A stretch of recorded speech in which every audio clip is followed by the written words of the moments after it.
Halo semuanya. Pelajaran saya ya. Iya. Baik. Bapak silakan pimpin doa terlebih dahulu. Teman-teman, sebelum kita belajar, marilah kita berdoa menurut agama dan kepercayaan masing-masing. Berdoa dipersilakan.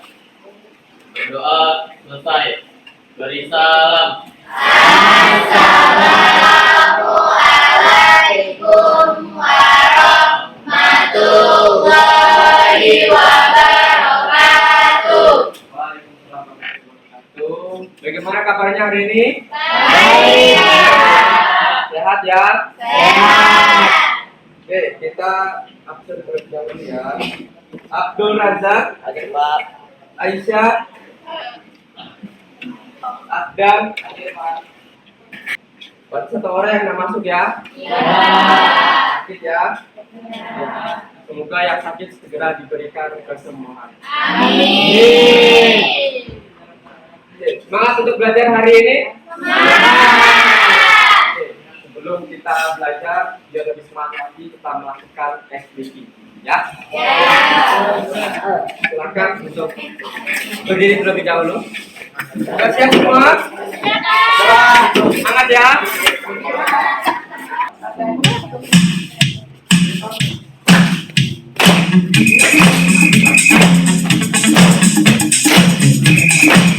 Yuk, semuanya berdiri.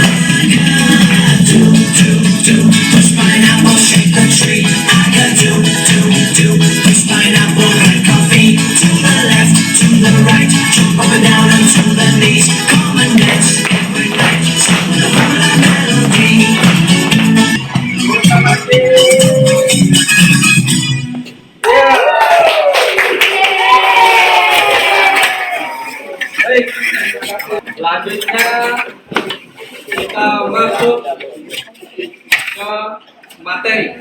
Ya. Baik, sebelum masuk ke materi, ya, kita ini sudah hidup di zaman yang namanya itu revolusi 4.0, yaitu sebuah zaman di mana kita tuh udah bergantung dengan yang namanya digitalisasi. Ya, apapun yang kerjakan itu biasanya berkaitan dengan digital. Ya, contohnya seperti apa? HP. Ya, HP digunakan untuk apa? Main game, komunikasi, ya, cari informasi. Ya, sekarang juga kita bahkan untuk melakukan sebuah pemesanan aja sudah melakukan online kan? Ya, ada aplikasinya. Ya, begitu juga dengan kegiatan di pendidikan kita.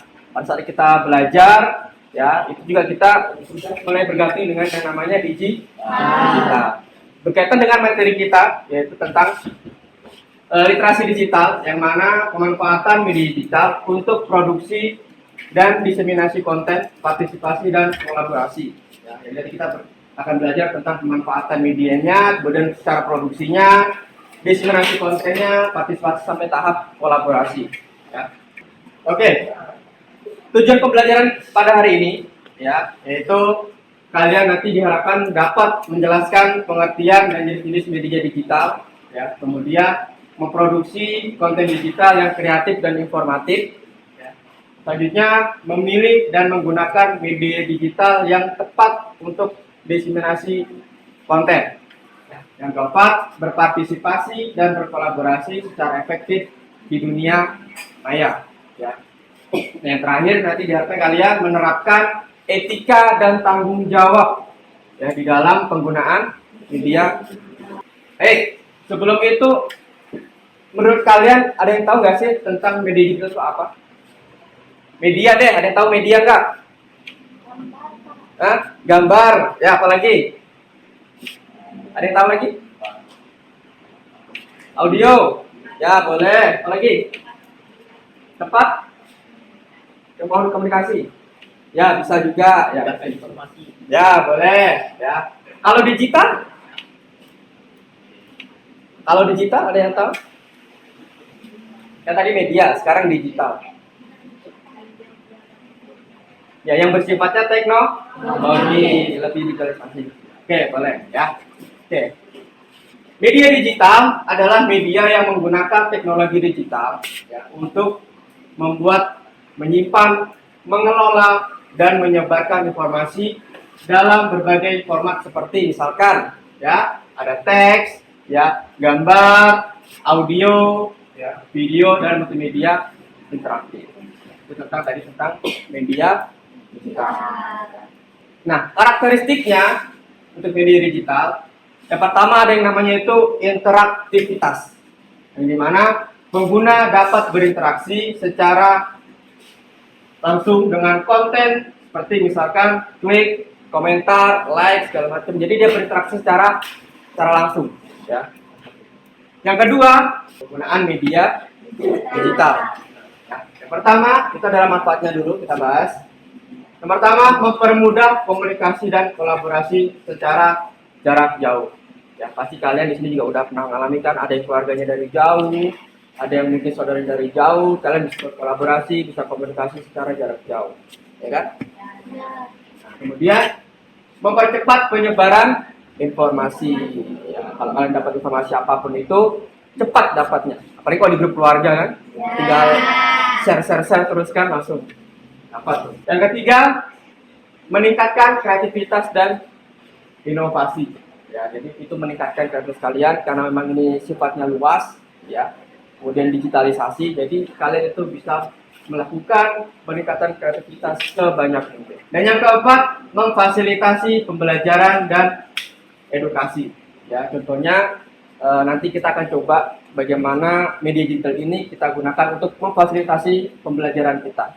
Ya, kita menggunakan beberapa aplikasi, kemudian kita gunakan untuk melakukan namanya kolaborasi, partisipasi dan pembuatan pembelajaran. Nah, gitu ya. Kemudian yang kelima, memperluas jaringan sosial dan profesional. Ya.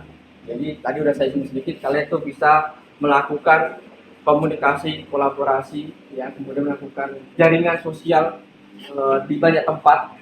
Ya, misalkan kalian yang melakukan video call, ya, ada yang melakukan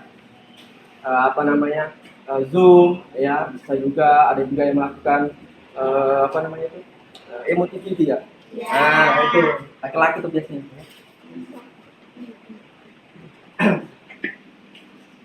Nah, selanjutnya tentang dampak positifnya, yaitu tentang dampak positif penggunaan media digital. Ya. Yang pertama, akses informasi yang lebih luas dan cepat.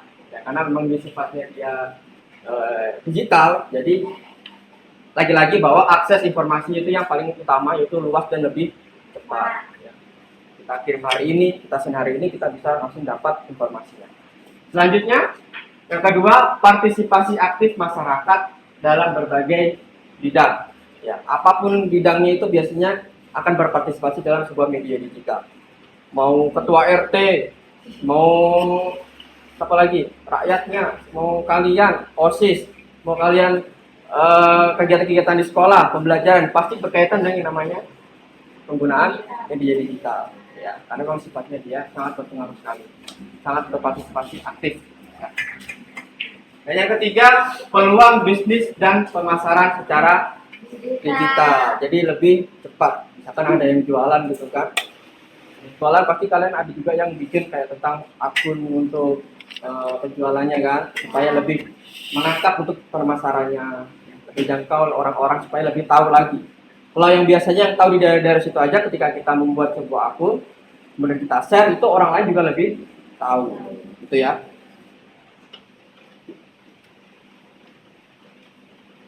Kalau ada tentang dampak positif, berarti ada yang juga dampak negatif. Jadi ada plus minusnya. Dampak negatifnya adalah, pertama, resiko penyebaran hoax dan informasi palsu. Ya, ini jadi PR kita bersama ya. Kalian juga harus tahu bahwa semakin cepat informasi yang kita dapat, semakin juga kita tidak bisa menelaah apa yang kita dapat dari informasi tersebut. Jadi kita harus betul-betul mencari tahu informasinya valid atau tidak, sumbernya dari mana dan sebagainya, supaya resiko penyebaran itu bisa terkurangi. Ya, resiko penyebaran secara hoax. Yang kedua, ketergantungan pada teknologi. Benar atau enggak? Kalian sebelum tidur main HP dulu kan, pasti kan? Bangun tidur yang dicari apa? HP. Buka apa? Kalau sehari aja tidak pegang HP bisa nggak? Masa? Asal? Asal sibuk ya. Artinya sudah mulai dengan ketergantungan gitu ya. Oke, yang terakhir ini ada sebuah video tentang etika sosial media. Etika bersosial media.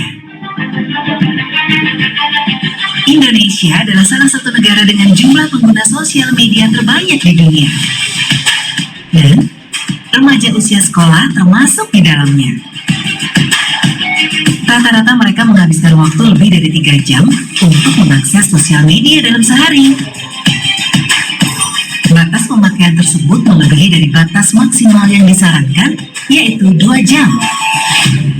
Oke, itu tadi ya tentang video etika bersosial media.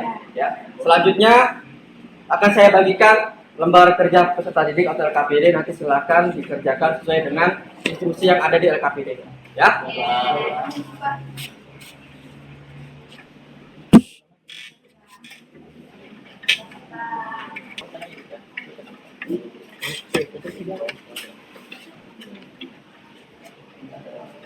Ya, silakan dikerjakan ya.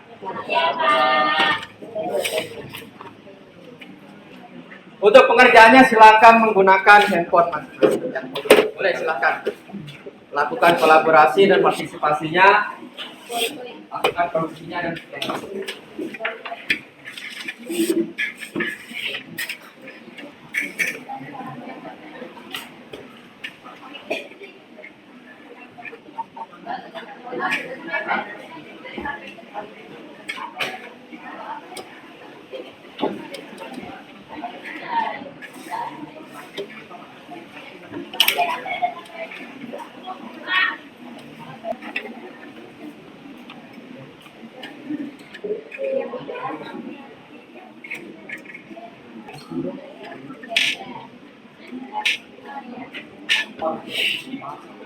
Kelompok Sandia sudah? Kelompok Rasya? Ya. Kelompok Lutfia? Depa? Chelsea? Ya. Tasila? Berarti udah selesai semua ya? Sudah selesai semua. Sekarang kita melakukan presentasi. Silakan kelompok pertama, siapa yang mau maju? Siapa? Ini dulu. Laki-laki dulu.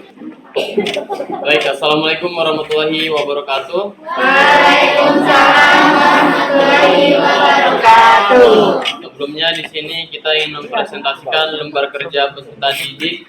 Tapi sebelum itu, alangkah baiknya kita perkenalan dulu. Saya Rasya, Saya Pius. Saya Ahmad bin Arya. Saya Adan. Saya Dafa. dan di sini langsung aja kita mulai, yaitu dari topik pertama, yaitu apa topik masalah dari pelanggaran etika digital tersebut.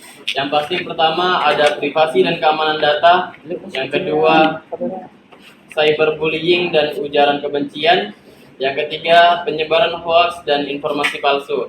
Dari pengertian dari privasi dan keamanan data yaitu penyalahgunaan data pribadi orang lain, peretasan atau penyebaran informasi pribadi tanpa izin. Yang kedua ada cyberbullying dan ujaran kebencian. Yang dimaksud yaitu menghina, merendahkan atau menyebarkan kebencian terhadap individu atau kelompok di dunia digital. Yang ketiga ada penyebaran hoax dan informasi palsu, yaitu membagikan berita bohong, misinformasi atau disinformasi yang merugikan orang lain. Lanjut ke poster, yaitu kita mengambil judul jaga etika di era digital. Kenapa kita ngambil judul itu? Karena sesuai sama zaman sekarang, yaitu kita harus menggunakan bahasa yang sopan, hindari penyebaran informasi sensitif, menghargai karya orang lain, dan bijaksana dalam meneruskan informasi. Assalamualaikum warahmatullahi wabarakatuh. Waalaikumsalam kenal dulu ya. Perkenalkan nama saya Syalbini Salinisa. Nama saya Ayuandira Ramadhani. Nama saya Nur Amana. Nama saya Femalia Besar. Nama saya Dipa. Saya Sipa.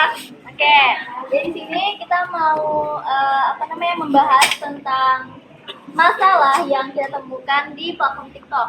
Jadi ini tuh lumayan marak banget, apalagi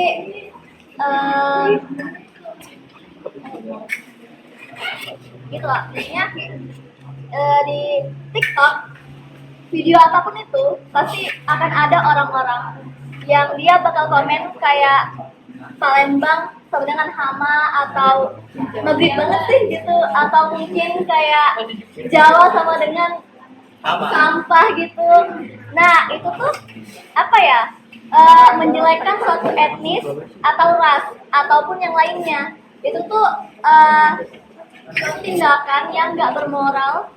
Jadi kalian tuh nggak boleh gitu ya. Nah padahal tuh kan semua ras atau etnis itu semuanya sama saja kelebihan dan kekurangan. Tapi kita nggak boleh memecah belah karena Indonesia tuh mereka punya hal-hal yang bernama keberagaman. Nah, di sini tuh kesimpulannya, menjelekkan etnis atau ras bukan hanya sekadar bercanda, tapi bisa melukai harga diri, memperkukuh hubungan sosial, bahkan menumbuhkan yang namanya rasa kebencian. Mari kita jadikan media sosial, khususnya TikTok, sebagai wadah untuk menyebarkan hal-hal baik, bukan sebaliknya.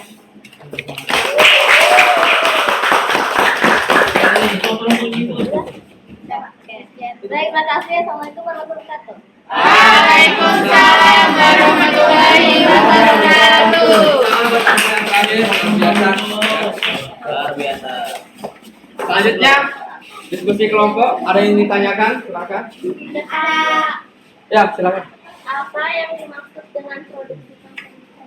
Produksi konten, ya kita tadi sudah melakukan produksi konten ya, tetapi kita juga belum tahu apa sih tentang produksi itu sebenarnya. Jadi produksi itu adalah sebuah tempat kita untuk membuat sesuatu, ya, membuat sesuatu baik itu tentang hak cipta, tentang karya dan lain sebagainya. Contohnya apa? Contohnya seperti yang kalian lakukan tadi. Kalian membuat sebuah poster digital, membuat infografis, ya, menggunakan Canva, ya itu disebut sebagai produksi media. Ya, seperti itu. Ya. Ada lagi? Pak, izin bertanya, contoh media digital yang digunakan atau dapat digunakan untuk menyebarkan konten, apa itu? Oke, digunakan untuk menyebarkan konten, biasanya kita bisa pakai beberapa media ya atau aplikasi. Misalkan kalau dalam bentuk sebuah video, itu kita bisa pakai YouTube ya, atau juga dengan TikTok, Reel Instagram dan sebagainya bisa. Kalau dalam bentuk teks atau tulisan, kita bisa menggunakan blog, website, ya kita bisa pakai Blogspot atau WordPress, segala macam itu juga bisa. Tergantung nanti kamu mau menggunakan apa. Ya, menggunakan dimensinya apa. Kalau misalnya untuk video ada, kalau gambar berarti juga pakai Instagram, pakai Facebook, dan tempatnya itu juga visualisasi itu dalam bentuk teks ataupun audio. Tergantung kebutuhan kalian mau menggunakan penyebaran media yang seperti apa. Ada lagi? Tidak ada? Oke, kalau tidak ada, selanjutnya saya kasih sedikit oleh-oleh untuk bisa dibawa pulang. Ya. Silakan ditulis untuk oleh-olehnya dibawa pulang. Kalau sudah, selanjutnya yaitu kalian melakukan refleksi. Silakan di scan barcode. Ya. Silakan refleksi hari ini seperti apa, pembelajarannya saya seperti apa, silakan ditulis di dalam sebuah refleksi. Terakhir ya, kita tadi sudah belajar banyak ya tentang pemanfaatan media digital ya. Kita belajar tentang jenis-jenisnya, ya kan? Ada apa aja tadi? Ada gambar, ada teks, ya, audio, video, ya benar. Sampai kita di tahap yang namanya itu pembuatan produksi, ya pembuatan di Canva-nya. Ya. Semoga itu nanti bisa bermanfaat untuk kalian semua. Dan jangan lupa dikerjakan untuk tugas-tugasnya ya. Untuk di pertemuan selanjutnya, ya di pertemuan selanjutnya nanti kalian belajar tentang yang namanya platform dan strategi diseminasi. Ya nanti kita belajar tentang bagaimana sih cara supaya kita tuh bisa melakukan diseminasi yang baik, kemudian juga melakukan strategi-strategi yang baik supaya bisa dilihat banyak orang, kemudian bisa orang tuh tertarik sih dengan produksi konten-konten kita. Teman-teman, sebelum kita mengakhiri kegiatan pada pagi hari ini, lebih baik kita berdoa menurut agama dan kepercayaan masing-masing. Berdoa dipersilakan. Berdoa selesai. Beri salam. Assalamualaikum warahmatullahi